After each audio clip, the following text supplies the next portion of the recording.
धर्म युद्ध चल रहा।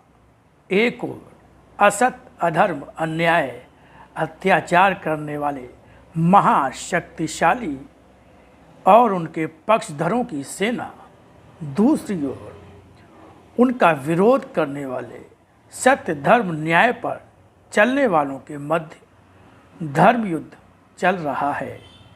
पर धर्म पक्ष पर चलने वालों के रथ का सारथी स्वयं भगवान है और जिधर भगवान है जय भी उधर ही है।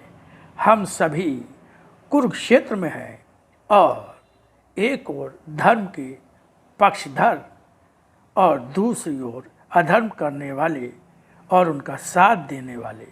आप किधर हैं? विचार करें। कबीरा खड़ा बाजार में सबकी मांगे खैर, ना काहू से दोस्ती ना काहू से बैर।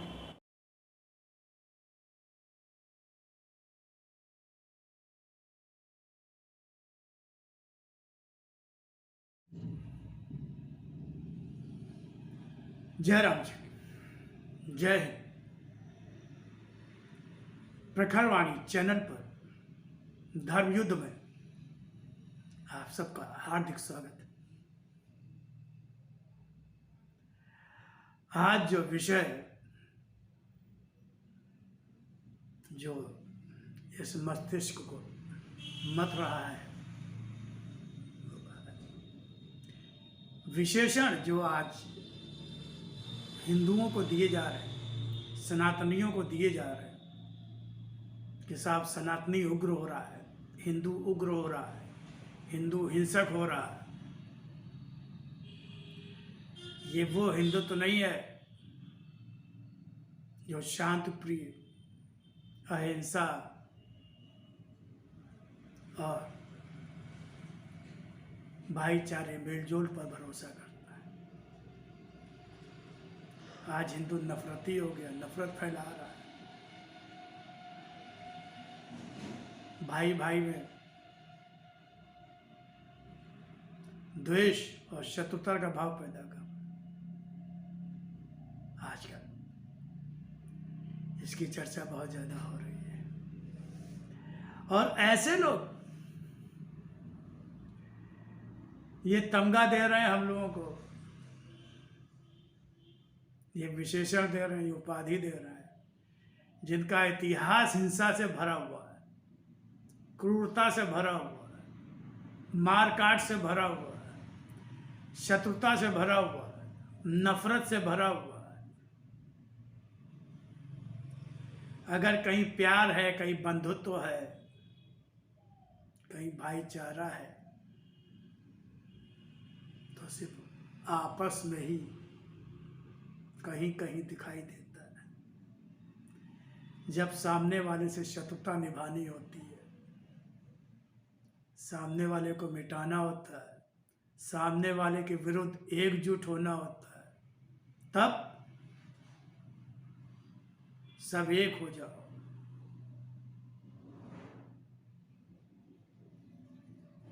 इस्लाम पर खतरा है,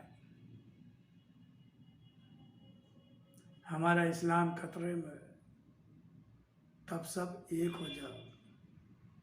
और वैसे आपस में ही मारकाट मची रहती है।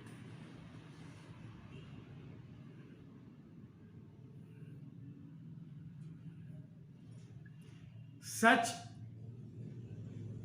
सिर्फ और सिर्फ सच होता है, वो न मीठा होता न कड़वा होता। अगर सच को बदलने की कोशिश करोगे तो फिर वो सच सच नहीं रहेगा। सच संपूर्ण सत्य, उसमें अगर आप सामने वाले को खुश करने के लिए, लीपा पोती करने के लिए, एडजस्टमेंट करने के लिए अगर आप उसमें कुछ मिलावट करेंगे तो वो सत्य सत्य नहीं रहेगा। जो है वो है।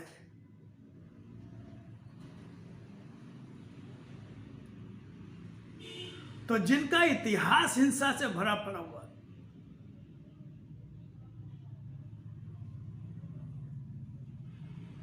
जिनका निर्माण ही, जिन्होंने अपने देश का बंटवारा किया, वो भेदभाव के आधार पर किया, असहयोग, सह अस्तित्व को नकार कर किया कि हम साथ में नहीं रह सकते।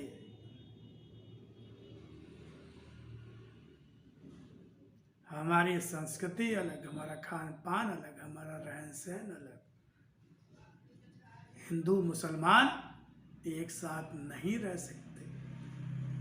हमें हमारा अपना देश चाहिए और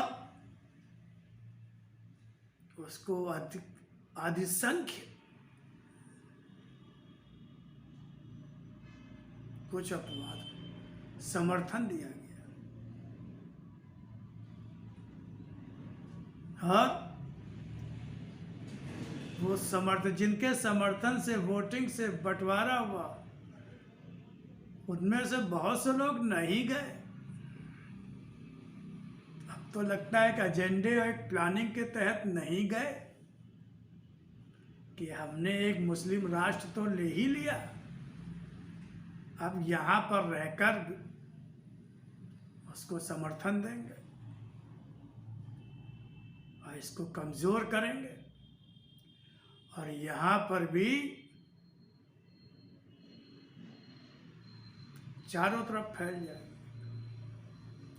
और एक दिन ऐसा आएगा जब इसको भी हम गजवाए हिंद इस्लामिक राष्ट्र बना देंगे।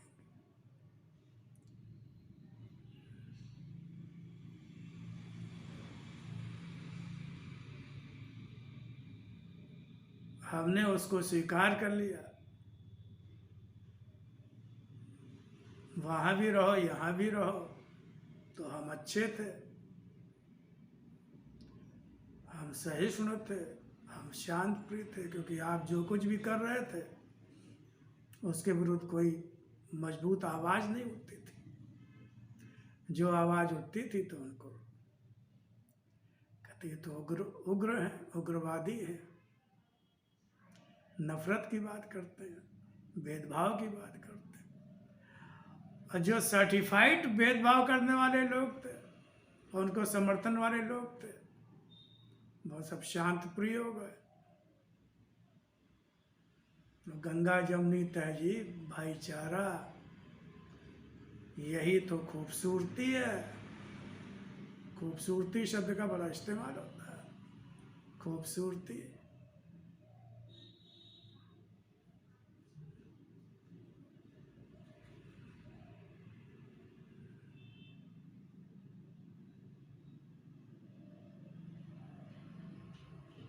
क्या हो रहा है? इसका मतलब जो कुछ भी आप करो हम चुपचाप देखते रहें, कोई प्रक्रिया न दें, तो हम अच्छे हैं, हम शांति प्रिय हैं, सहनशील। सहनशील का मतलब क्या होता है? गलत बातों को सहना कोई अच्छी बात है? गलत तो गलत है, अन्याय तो अन्याय है, गड़बड़ तो गड़बड़ है। अगर उसका हम विरोध कर रहे हैं तो हम उग्र हो रहे हैं, हम नफरत की बात करते हैं, हम भेदभाव की बात करते हैं। आप कुछ भी करते रहो, अब सनातनी जागरूक हो रहा है, हिंदू जागरूक हो रहा है। अब वो समझ रहा है कि उसके विरुद्ध कौन कौन से षड्यंत्र और कुचक्र किए गए, किए जा रहे थे, किए जा रहे हैं और आगे भी करने की पूरी तैयारी।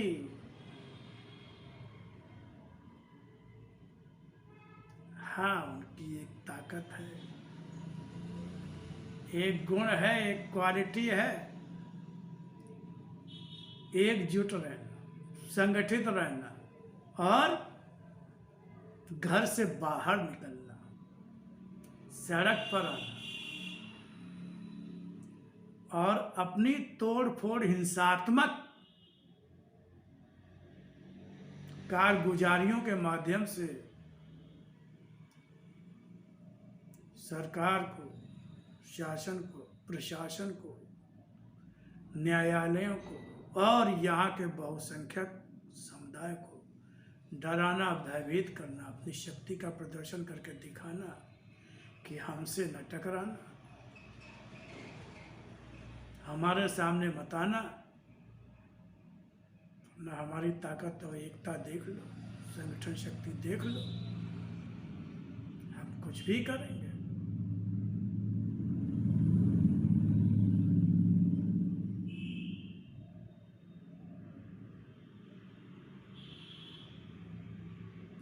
तो एक हद से अधिक, एक सीमा से अधिक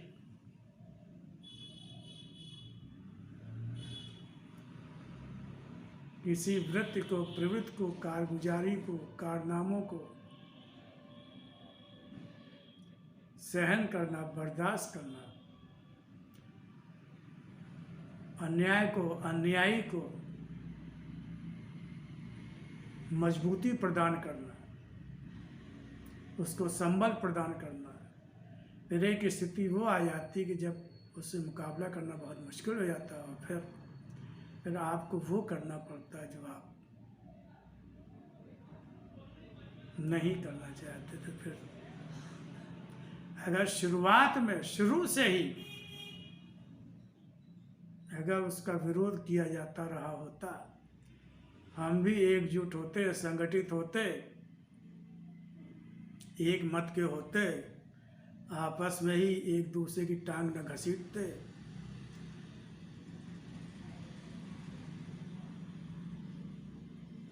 शायद ये स्थिति ना आती। आदतें तो हम ही लोगों ने बिगाड़ी है।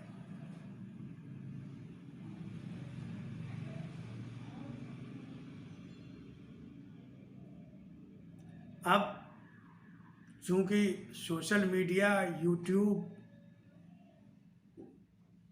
और इतने सारे सब समाचार के माध्यम है, तो आजकल कोई बात छिपी नहीं रहती,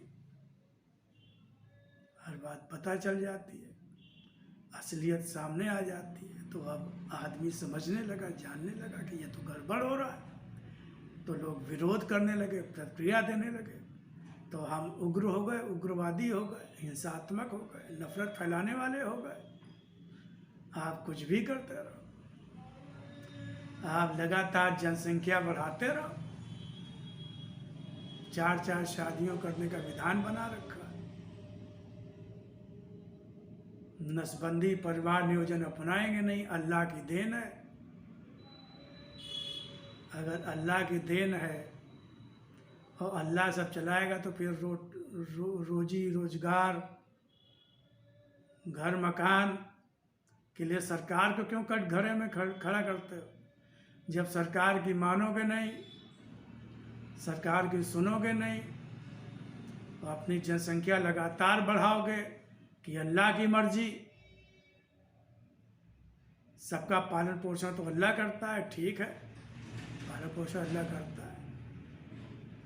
तो जब जनसंख्या बढ़ती जा रही है, जमीन तो उतनी ही है, संसाधन तो उतने ही है।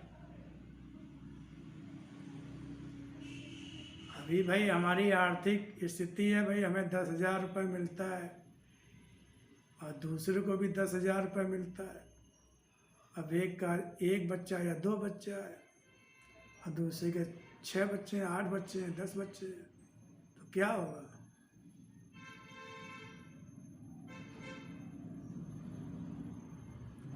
फिर आप चीखो चलाओगे, रोटी नहीं है, खाने को नहीं है, पहनने को कपड़े नहीं है, रहने को मकान नहीं है, तब तो बढ़ाते चले गए। अल्लाह ने ये थोड़ी कहा कि अपने दिमाग और बुद्धि का इस्तेमाल न करो। अपनी काहे के लिए अकल दी है, काहे के लिए बुद्धि दी है, काहे के लिए समझ दिया है?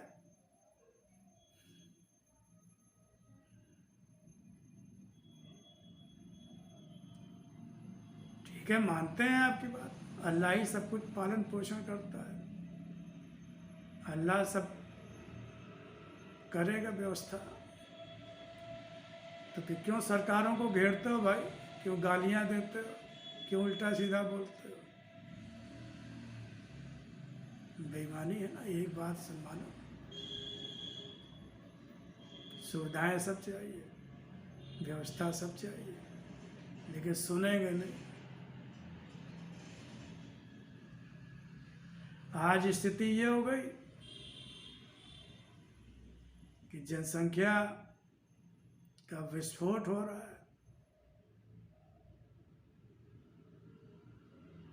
हिंदू अल्पसंख्यक हो रहा है, मुस्लिम बहुसंख्यक हो रहा है, और सबसे बड़ी दिक्कत ये भी सब एजेंडे के तहत है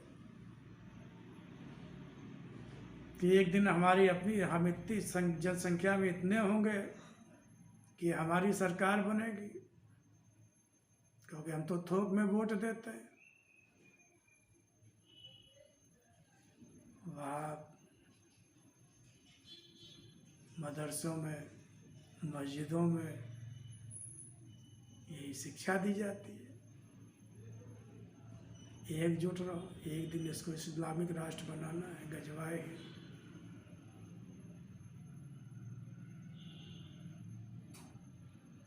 हमारे वोट में इतनी ताकत होगी, हम इतनी संख्या में होंगे कि हमारी मर्जी की सरकार बनेगी। जब हमारी मर्जी की सरकार बनेगी तो इस्लामिक नियम कानून शासन बनेगा, क्योंकि जहाँ जहाँ मुसलमान ज़्यादा हैं,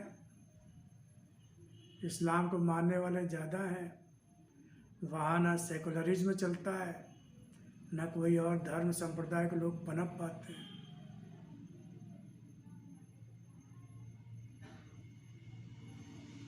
कहीं भी देख लो, किसी भी जगह देख लो, कि कहीं भी देख लो, चैलेंज। जहाँ मुस्लिम और इस्लाम को मानने वाले ज़्यादा हैं, वहाँ कोई दूसरा और धर्म समुदाय पनप नहीं सकता। ऐसी ऐसी स्थितियाँ पैदा कर देंगे कि या तो आप कन्वर्ट हो जाओ, या मरने के लिए तैयार हो जाओ, या यहाँ से भाग जाओ जहाँ भी जगह मिले। अपने देश में ही बहुत सी कई जगह ऐसी हैं, जम्मू कश्मीर का तो सब जानते हैं, आए दिन आते रहते हैं कि यहाँ हम और किसी को बसने नहीं देंगे, किसी और को आने नहीं देंगे। और हो क्या रहा है, हर 2-4 दिन में 2-4 मारे जाते हैं, जो बाहर से आए हुए होते हैं, जो मुस्लिम नहीं होते। और सबसे बड़ी बात है, अगर आप उसका विरोध करने वाला मुस्लिम भी होता है तो उसको भी मार देते हैं।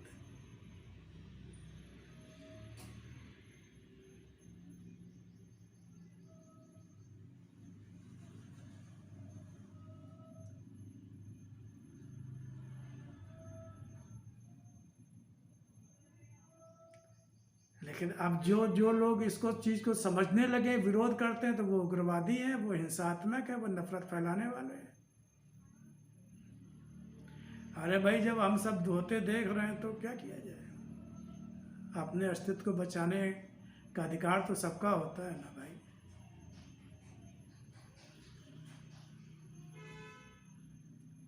तो वो अब वो जो उनका एजेंडा है, जो घोषित हो चुका PFI था कि 2047 तक हमको इस्लामिक राष्ट्र बनाना है, ये करना है, वो करना है, सारा पूरा है। अब वो उसको लिए विदेश बहुत सब फंडिंग सब आती है, सब पूरे बहुत तरीके, बहुत बाहर से बहुत पैसा आता है NGO से। मोदी क्यों दुश्मन है? इसीलिए तो दुश्मन है कि उसने बहुत सारे NGOs बंद करा दिए, बहुत सारे संगठनों पर नकेल कसना शुरू कर दिया। इनको अब पूरी तरह से एहसास हो कि मोदी के रहते, योगी के रहते, RSS के रहते ये सब नहीं हो पाएगा। और उनकी जो पिछलग्गू पार्टियां जो बिक चुकी हैं, जो अपना ईमान धर्म सब बेच चुकी हैं, कांग्रेस और समाजवादी पार्टी और TMC और वोट के लालच में, सत्ता के लालच में सब बिक गए। मैक्सिमम लोगों ने धर्म परिवर्तन करा लिया, मुझे तो ऐसा लगता है। नाम हिंदू के धर्म परिवर्तन हो चुका है, कोई ईसाई बन गया। ईसाई है, ईसाई उनका भी एजेंडा चलता है, वो तो आदिवासियों में इधर उधर सब सेवा के नाम पे और उसके पैसे के बल पे गरीबी दूर करने के लिए, जो गरीब परिवार के आदिवासी ये लोग होते हैं, सब कैसा कैसा बोलते हैं कि कि तुम्हारे देवताओं में कोई शक्ति नहीं, कोई ताकत नहीं, ये नहीं वो नहीं। अब गरीब आदमी है, दुखी है, परेशान है, पैसे से टूटा हुआ, उसकी सेवा किया और सेवा के बदले में कहा तुम ईसाई धर्म का स्वीकार कर लो, तुम्हें पैसा भी मिलेगा, तुम्हें घर भी मिलेगा, सब कुछ मिलेगा। खुलवा देते। उनका ही पूरा मिशनरी सब यही कर रहे हैं, चर्च सब यही कर रहे हैं। तो सनातन पे एक तरफ से हमला नहीं हो रहा है, चारों तरफ से हमला हो रहा है। और यहाँ के लोग ही पैसे के लालच में, सत्ता के लालच में धर्म ईमान सब बेच चुके हैं। तो हमें तो अब अगर हम अपने अस्तित्व को बचाने की कोशिश कर रहे हैं, अपने धर्म को बचाने की कोशिश कर रहे हैं, तो हम हिंसक कहे जा रहे हैं, नफरती कहे जा रहे हैं, दीवार खड़ी करने वाले कहे जा रहे हैं।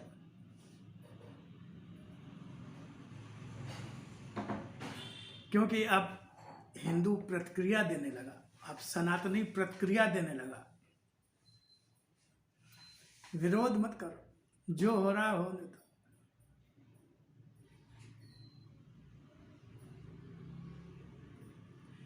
यही अभी तक होता रहा और हम चुपचाप देखते रहे, खुलकर विरोध नहीं किया, एकजुट नहीं हुए, संगठित नहीं हुए। अब जब हम जागरूक हो रहे हैं, मुखर हो रहे हैं, अपने विरुद्ध जो षड्यंत्र हो रहा है, जो साजिश हो रही है, जो कुचक्र हो रहा है, तो हम उग्र, हिंसक, नफरत फैलाने वाले, अब इस जाल में फंसना नहीं, इस माया जाल में फंसना नहीं।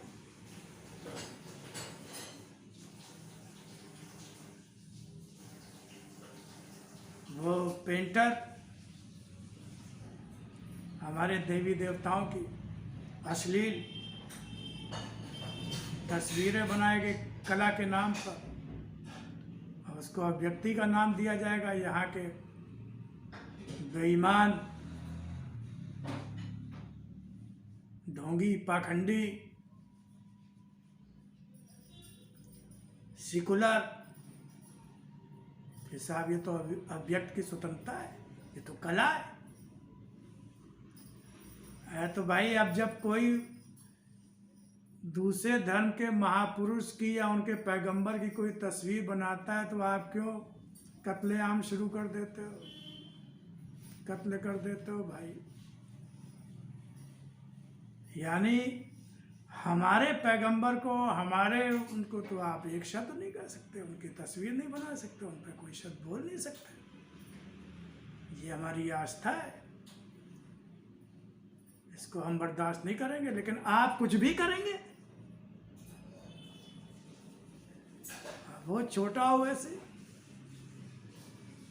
कुछ भी बोलेगा, राम को, सीता को, हनुमान जी को कुछ भी बोलेगा।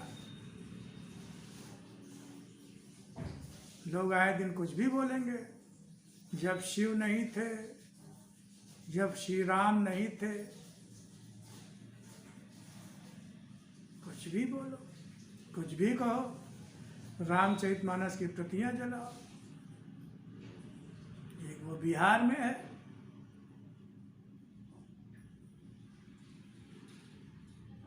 हमारे धर्म ग्रंथ को नफरत फैलाने वाला बता रहा है।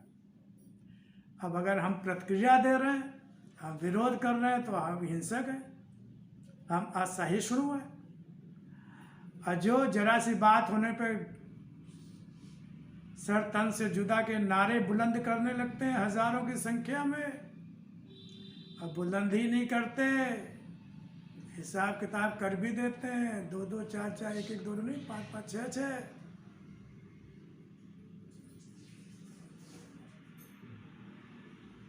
तो ये दोहरा चरित्र थोड़ी चलेगा।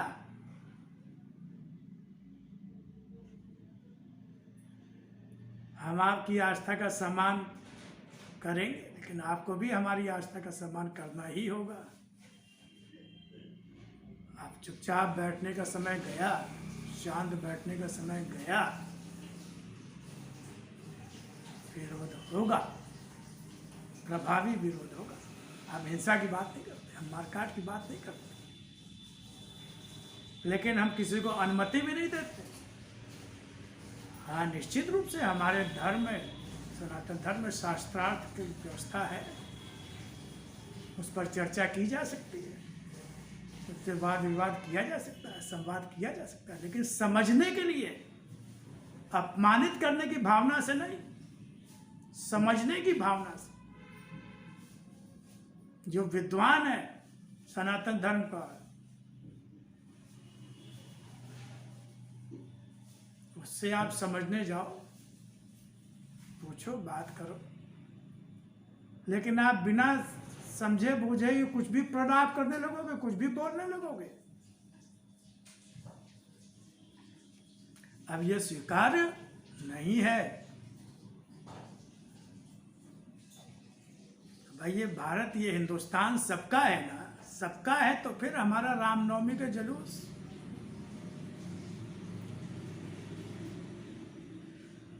शिव बारात,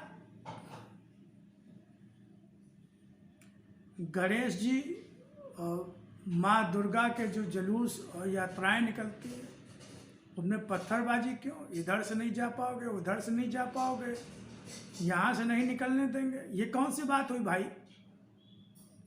ये कौन सी बात हुई?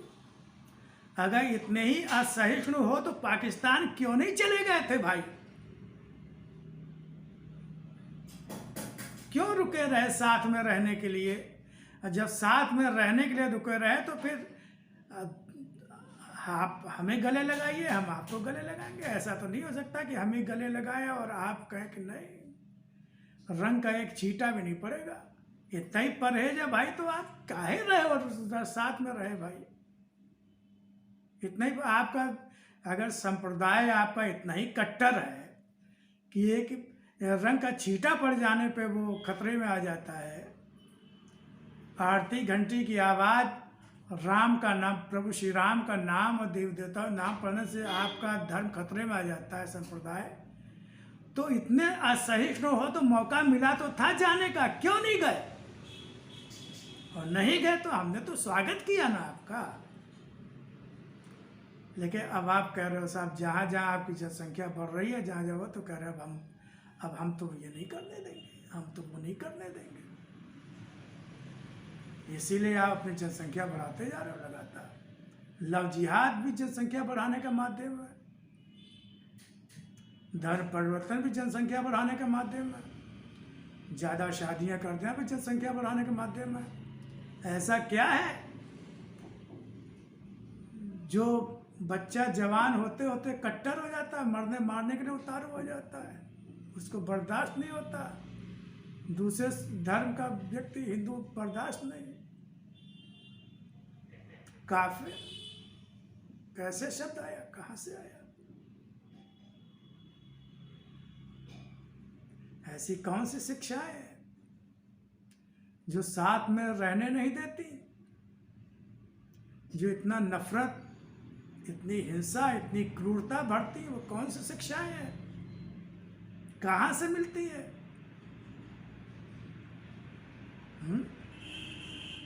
अगर तिलक लगा लेंगे तो धर्म खतरे में आ जाएगा, इस्लाम खतरे में आ जाएगा, आरती में पहुंच गया तो खतरे में आ जाएगा। मंदिर में तो नमाज पढ़ी जानी चाहिए, बड़ा अच्छा लगता है कि भाई देखिए मंदिर में भी नमाज पढ़ी गई, ये है खूबसूरती। अरे तो खूबसूरती दूसरी तरफ भी तो दिखाओ ना भाई, मस्जिद में भी हनुमान चालीसा और सनातन धर्म के जो कार्यक्रम करके दिखाओ तो खूबसूरती समझ में आए, तब खूबसूरती समझ में आए। अपवाद होते हैं, अपवाद तो अपवाद है। लव जिहाद हो रहा है, मुसलमान लड़का नाम बदल के, कलावा लगा के, तिलक लगा के पींगे बढ़ाता है, यहाँ पे हमारी सनातनी हिंदू मूर्ख लड़कियाँ उनके छलावे में आके फंस जाती हैं, फिर मरती हैं, हत्याएं होती हैं, तलाक होता है, दुर्दशा होती है, मैक्सिमम। और यहाँ पे शिक्षा दी जाती है कि क्या रखा है इसमें।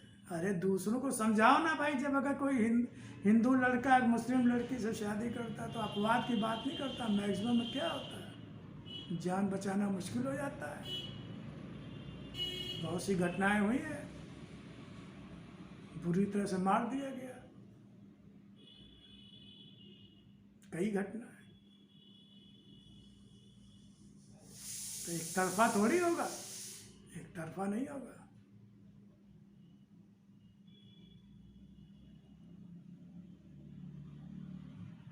पलामू में क्या हुआ?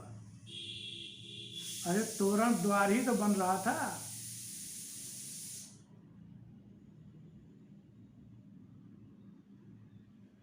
छत्तीसगढ़ कांग्रेस की सरकार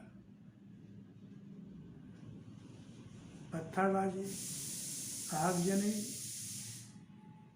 मारकाट हर समय तैयार बैठे रहते हैं।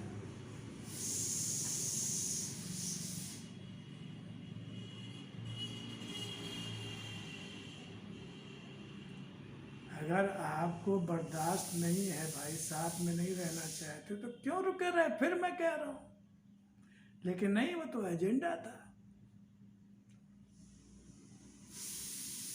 लड़ के लिया पाकिस्तान, हंस के लेंगे हिंदुस्तान।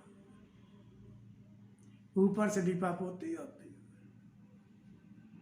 तो अब चूंकि प्रक्रिया दी जाने लगी, योगी मोदी साजिश को सफल नहीं होने दे रहे हैं, जागरूकता आ रही है।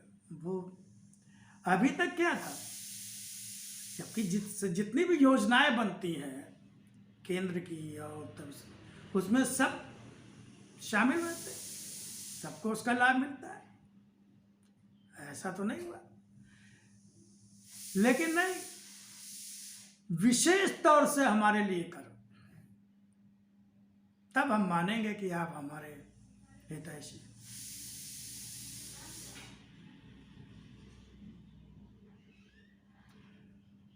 उनको ये तकलीफ नहीं है कि हमारे लिए क्यों नहीं अलग से कर रहे हो, आप हिंदुओं के लिए क्यों कर रहे हो, हिंदुओं के हितों की रक्षा क्यों कर रहे हो? प्रॉब्लम अभी तक की सरकारें क्या थी, वो विशेष स्कीमें लाती थी, विशेष योजनाएं से एक वर्ग विशेष के लिए लाती थी, अब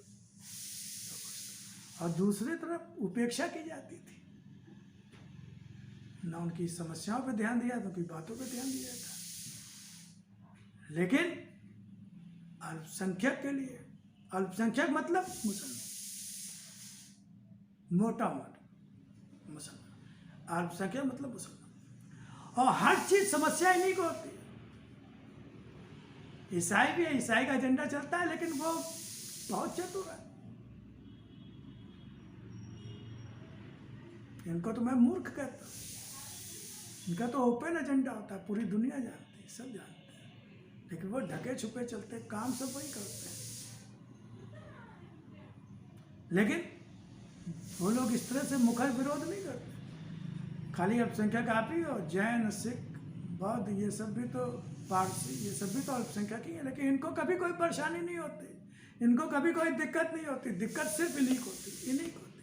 क्यों?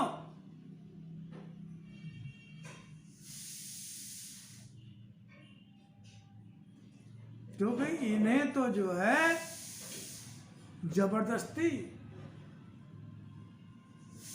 सब कुछ हासिल करना है, ताकत पे, शक्ति के बल पे हासिल करना है, नंगा नाच करके हासिल करना है। हर चीज में रंगा, हर चीज में रंगा। भाई संविधान में जब इस बात की व्यवस्था है कि यूनिफॉर्म सिक्योरिटी, भाई सब नागरिकों के लिए समान संहिता होगी, संविधान में है ये व्यवस्था। और क्रिमिनल पेनल कोड है ना, दंड संहिता है, समान है ना सबके लिए, उसके लिए क्यों नहीं मांग कहते हो भाई? तो उसके लिए नहीं कहेंगे। लेकिन बाकी भाई संविधान की इज्जत करते हो ना, कहते ना भाई हम संविधान को मानते, संविधान को मानते। तो संविधान में तो लिखा हुआ है समान अधिकार होंगे सबके।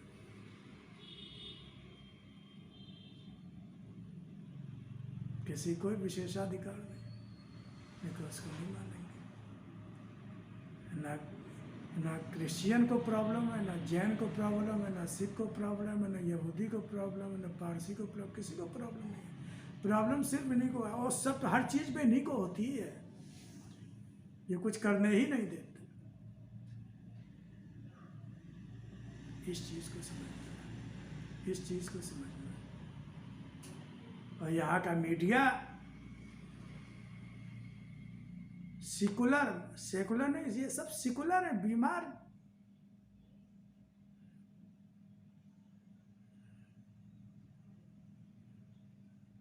ये सब भी फंडिंग होती है, पैसा आता है, उसी हिसाब से। पलामू में जो महिला और बच्ची जल के मरी बेटी, वो जो कि ब्राह्मण थी, जानकारी में आया, तो कहीं कोई मीडिया में कहीं कोई सुनवाई विशेष नहीं हुई, न किसी पार्टी में हरकत हुई, किसी और पार्टियों में। जो प्रलाप शुरू कर देते हैं, हंगामा शुरू कर देते हैं, चीखना चिल्लाना शुरू कर देते हैं, कोई दलित होता है, कोई मुस्लिम होता है, लेकिन ब्राह्मण थे तो कोई फर्क नहीं। एक थोड़ा एक दो हेडलाइन चलाई दिखाया।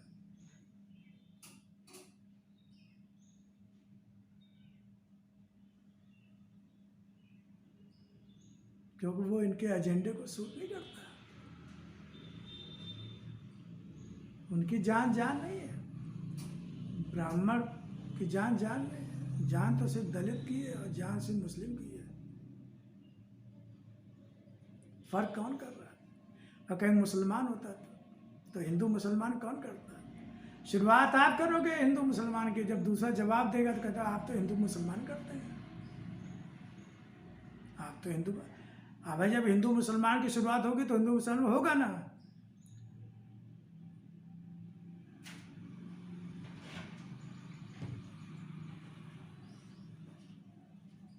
देश विदेश साजिश का बहुत बड़ा मंच सजा हुआ है। तो सावधान होना, जागरूक होना। हम प्रक्रिया देने लगे, हम विरोध करने लगे, हम कहीं कहीं संगठित दिखाई देने लगे, हम जागरूक हो गए तो प्रहार शुरू हो गए। यानी हम मारते रहे तुम मार खाते रहो, हम अन्याय करते रहे तुम अन्याय सहते रहो, तो हम गलत करते रहे तुम गलत सहते रहो, वहाँ हाथ जोड़े रहो बस, तो आप सही हो।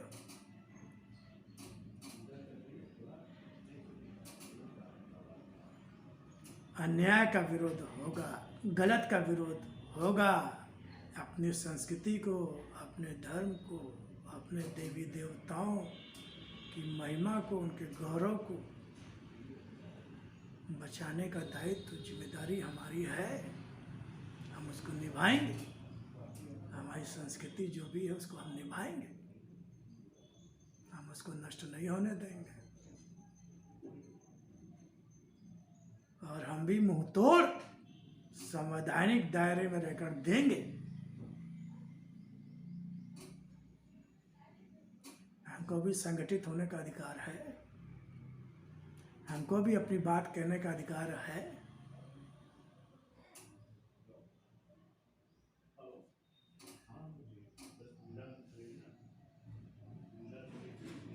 और जो हमारे हितों की बात करेगा, न्यायपूर्ण बात होगी, विधिक बात होगी, अब उसी का नेतृत्व स्वीकार होगा। ये समझना होगा।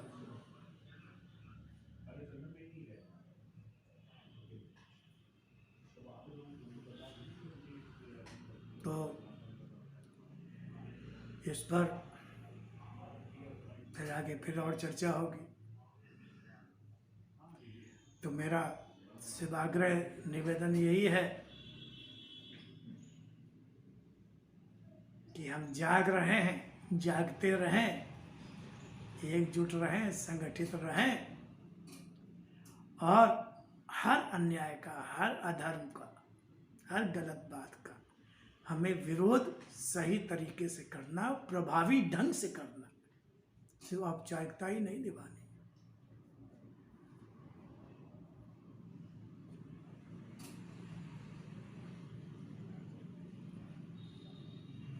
कायदे से रहोगे, फायदे में रहोगे। सबके लिए ये बात लागू है, सबके लिए कायदे से रहोगे, फायदे में रहोगे।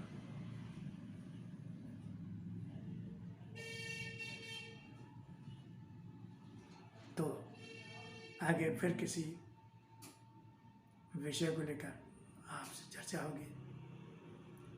मैंने पहले भी कहा, मैं कोई जर्नलिस्ट नहीं हूँ, मैं कोई ज्ञानी नहीं हूँ, कोई विद्वान नहीं हूँ, बहुत ज़्यादा रिसर्च नहीं करता, लेकिन जो आप सुनते हैं, एक आम आदमी की जो आवाज़ है, जितनी जानकारी होती है, उसी आधार पर मैं आपसे चर्चा करता हूँ और अपनी बात आपके साथ रखता हूँ।